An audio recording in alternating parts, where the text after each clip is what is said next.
Today we are going to learn a very important concept from GW Basic, that is arrays. Previously we have learned that there are named memory locations which can hold only single value, and the types are numeric and string. Can you name them? Yes, you're right. These are variables. The variables which can store only single value are known as simple or unsubscripted variable. The problem here occurs how to store 100 or 1000 values in a program with different names. So we have to handle 100 and 1000 of different names. It would be very difficult to handle and also to remember. The solution to this problem is a data structure known as array. It's a set of consecutive memory locations with the same name. As you know, an array can store data of the same type. On this basis, we have two types of array, numeric array and string array. The numeric array stores only numbers and the string array stores string or alphabetical data. Let's learn how to declare an array in GW Basic. Syntax is very simple: dim array name and in the parentheses size of array. By default, GW Basic provides an array for storing 10 elements from subscripts 0 to 9. But if you want to use more elements till 255, then you have to use dim keyword, which stands for dimension. For example, num5 or dim num20. You can see when the number of elements are increased from 10, we have to use the dim keyword. This is the numeric type of arrays. For string type of arrays, the only difference is of the dollar sign.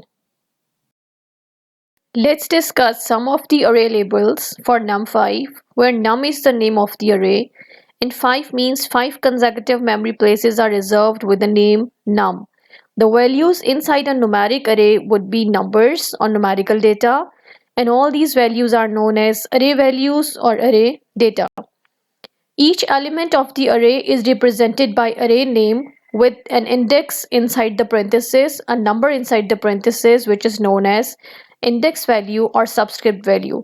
By default, this number starts from 0 until and unless specified otherwise. Same is the case with a string array named $5. Dollar sign indicates that it's a string type array. 5 consecutive memory places are reserved with the name dollar, and we can store alphabetical or string data in this kind of array. All these values are known as array values or array data, and similarly, each element of the array is represented by the name of the array and with index value, which is also known as subscript. As you have seen that each element of the array is recognized by the array name and subscript value. When we need to access a certain element of the array, we must use a subscript to point to that specific value. That's why array is known as subscripted variable. Okay, let's see how to fill and print an array. There are three methods for filling an array: read data statement, input statement, and let statement, and for printing a single method, that is by print statement. And I hope you are well familiar with all these statements.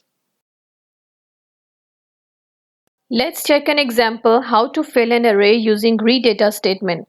I'm going to use a for next or counted loop which will be repeated 5 times. Line number 20 will create the array ARR$, a string type array in the memory with 5 consecutive places. Next time means that each time element of the array will be accessed from 1 to 5, and the data line will fill up the data inside each element of the array. Next time when I'm going to use the loop again from I1 to 5, print ARR$, it will take us to each element of the array one by one when the value of I is changed and print out the result. Line number 80 is a convention to write and at the end of every program. Let's check the second example, filling an array using input statement. For I is equals to 1 to 4 means that the counter loop will be repeated 4 times and it will ask me to enter the name on the output screen and these will be saved in $n array. When I enter the name, these will be saved in $n and the mentioned index, and from line number 40 till 60 the same will be printed along with the index as mentioned in line number 50. The third method of filling an array is by using let statement. For I is equals to 1 to 3, line number 20 will declare a numeric type of array A with 3 places in the memory and will store the same value of I inside each element by using next I. From line number 40 till 60, the array will be printed with the values 1, 2, and 3. Let's see the types of array. Two major categories are one-dimensional array and two-dimensional array. One-dimensional array is also known as linear array or vector array. It has only a single row or a single column. Let's check out how to declare 1D or one-dimensional array. The syntax is the same as we have already learned for the array. Line number, dim array name, and in parentheses the size of the array. For example, 10 dim marks 5. Marks 5, marks is the name of the array. 5 means that 5 places are reserved in the memory with the name marks. And marks of different students in a subject will be stored in this type of array, with each element is identified with a different subscript from 0 to 4. Let's check out an example of 1D array. I'm going to calculate the sum and average. For that I have declared an array marks with 5 places in the memory, and in this array I'm going to store different students' number in the same subject in marks 1, 2, 3, 4 and 5 respectively. These marks or numbers will be saved by using a counter loop or for next loop, and it's your choice. You can use input or read data statement. The sum will be calculated by adding up the marks and the average by dividing sum by 5, and we can print the result by using the print statement.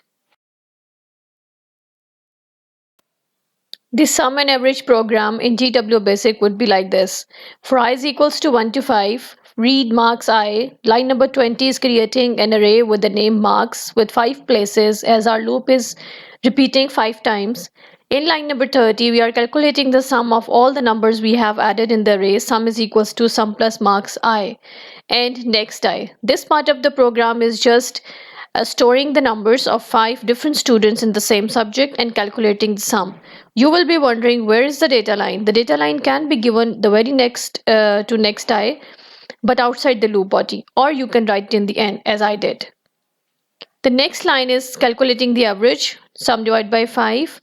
And this part of the program is just for the printing. I'm going to print all the marks by using the loops from line number 60 till 80, and in line number 90 I'm going to print the sum, and in line number 100 I'm going to print the average.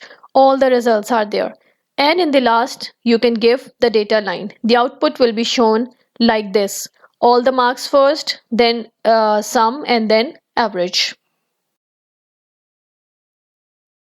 Now let's come to the second type of array, that is two-dimensional array. It's not included in your SMART course, but the example of how to fill a two-dimensional array is included. That's why you have to take the concept of two-dimensional array.